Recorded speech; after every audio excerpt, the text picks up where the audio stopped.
नागपूर येथील दिघोरी तालुक्यातील मुक्साजीनगर मधील रहिवासी सुषमा शेषराज निर्वाण आणि परिवार 6 नोव्हेंबरला मुलाच्या साखरपुड्यानिमित्त नाशिकला आले होते. तपोवनातील स्वामीनारायण हॉल येथे साखरपुड्याचा विधी सुरू असताना अज्ञात व्यक्तीने सुषमा निर्वाण यांची दागिने असलेली पर्स लांबविली. त्यात मंगळसूत्र, चपलाहार, कानातले झुमके, राखी, एक मंगळसूत्र, मोबाईल आणि रोकड होती. या प्रकरणी आडगाव पोलीस ठाण्यात फिर्याद दाखल झाल्यानंतर गुन्हे शोध शाखेच्या पथकाने तपासाची सूत्रे हाती घेतली. सीसीटीव्ही कॅमेऱ्याच्या माध्यमातून पर्स ज्याने लांबविली तो चोरटा निदर्शनास आला.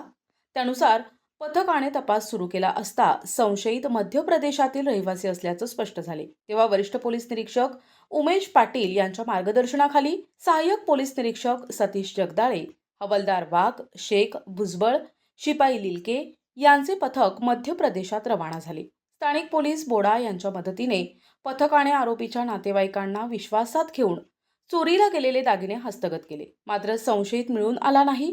एकूण 12.5 लाखांचे हे दागिने असून ते सुषमा निर्वाण यांच्याकडे सुपूर्द करण्यात आले.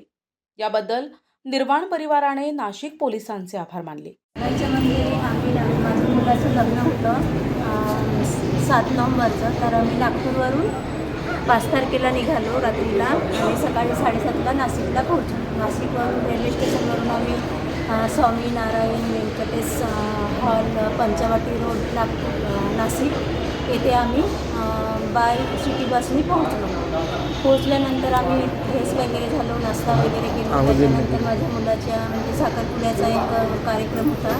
त्या कार्यक्रमासाठी आम्ही तयार झालो.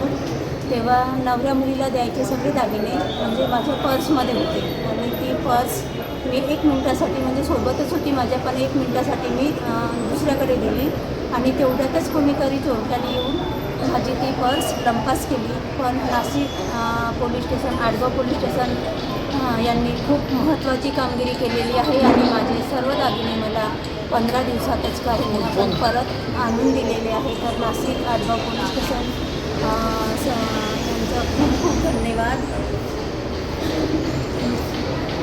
सर, तुम्ही खूप छान काम केलं. म्हणजे मी असं आयुष्यभर विसरणार नाही सर.